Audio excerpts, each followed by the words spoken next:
මෙට්ෆෝමින් හින්දා වකුගඩුව අවුල් වෙනවා. ඒක මෙහෙමයි. අද වර්තමාන සමාජයේ ගොඩක් ව්‍යාප්ත වෙච්ච බෝ නොවන රෝගයක් තමයි දියවැඩියාව කියලා කියන්නේ. ඉතින් මේ දියවැඩියාවට සමාජය තුළ බහුලවම භාවිත වෙන ඖෂධය තමයි මෙට්ෆෝමින්. අපි කාලයක් තිස්සේ මේ දියවැඩියාව සඳහා ඖෂධ පාවිච්චි කරද්දී සමහර වෙලාවට ඩොක්ටර්ස්ලා රෝගීන්ගේ වකුගඩු වල ක්‍රියාකාරීත්වය පරීක්ෂා කරන්න එක පරීක්ෂණ ලියලා දෙනවා. ඉතින් සමහර වෙලාවට මේ පරීක්ෂණවලදී අපිට දැනගන්න ලැබෙනවා මේ වකුගඩු වල ක්‍රියාකාරීත්වය අඩු වෙවි යනවා කියලා. ඉතින් එතකොට සමහර වෙලාවට ඩොක්ටර්ස්ලා මේ මෙට්ෆෝමින් වෙන ඖෂධයකට මාරු කරනවා. මෙට්ෆෝමින් නවත්තලා වෙන ඖෂධයක් පටන් ගන්නවා දියවැඩියාව සඳහා. ඉතින් රෝගීන් හිතන්නේ මේ මෙයාලා මෙට්ෆෝමින් පාවිච්චි කරපු හින්දා එයාලගේ වකුගඩු වල ක්‍රියාකාරීත්වය අඩු වෙලා ඒ නිසා එයාලා මෙට්ෆෝමින් වෙනස් කරා වෙන ඖෂධයකට කියලා. ඉතින් මෙයාලා මේක සමාජය තුළ පතුරලා දැන් ඉතින් සාමාන්‍ය මෙට්ෆෝමින් පාවිච්චි කරන අයත් මෙට්ෆෝමින් පාවිච්චි කරන එක නවත්තනවා. මොකද එයාලා බයයි එයාලගේ වකුගඩු සවුත් වෙයි කියලා. මේක ඇත්ත කතාව මේකයි. දියවැඩියාව කියන රෝගය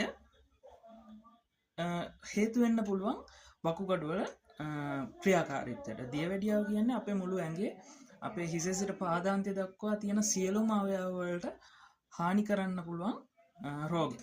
ඉතින් මේක දියවැඩියාව අපි කියනවා ඩයබටික් නෙෆ්‍රොපති කියලා. ඉතින් කාලයක් යද්දි මේ දියවැඩියාව නිසා අපි වකුගඩු ඩැමේජ් වෙනවා. ඉතින් එතකොට ඒ වකුගඩු වල ක්‍රියාකාරීත්වය අඩු වෙද්දී අපිට මේ මෙට්ෆෝමින් කියන ඖෂධය වෙනස් කරන්න සිද්ධ වෙනවා. මොකද මේ අපේ මෙට්ෆෝමින් කියන ඖෂධය ඇඟෙන් පිට කරන්නේ මූත්‍රාහාරහා. එතකොට වකුගඩු වලින් පෙරලා තමයි ඇඟෙන් පිට වෙන්නේ. ඉතින් අපි අර වකුගඩු වල ක්‍රියාකාරීත්වය අඩු වෙලා තියෙද්දි මෙට්ෆෝමින් පාවිච්චි කරොත් ඒ ඇඟෙන් පිට වෙන එක හරියට වෙන්නේ නැහැ මෙට්ෆෝමින්.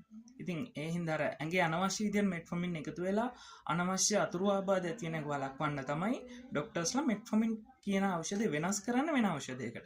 එහෙම නැතුව මෙට්ෆෝමින් වලින් වකුගඩු වලට ඩැමේජ් වෙනවා කියලා කිසිම සාධකයක් නැහැ.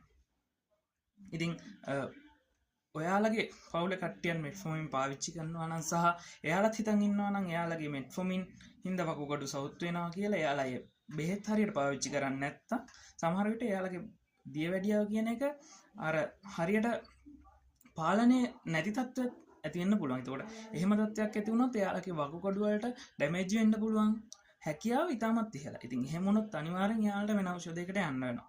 ඉතින් කාලයක් තිස්සේ මෙට්ෆෝමින් පාවිච්චි කරගෙන මෙට්ෆෝමින් හින්දා දියවැඩියාව කන්ට්‍රෝල් කරගෙන යනවා නම් බොහෝ විට ඩ්‍රග් එක මාරු කරන්න වෙන්නේ නැති වෙයි.